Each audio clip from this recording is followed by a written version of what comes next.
Ngayong adlaw ba de? So visit ta sa shop, no? Barog no?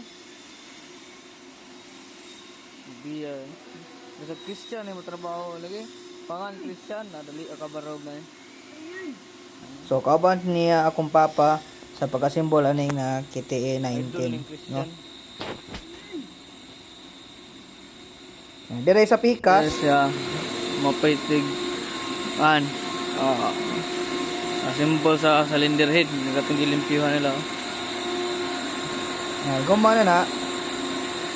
Napod na dire sa pikas. Napoy ka Andre, nagbapel sa kan barbula. Ano sa hydro. Ano cylinder head. Osa. Trabaho kan. Mo itig valve drain. Matik na.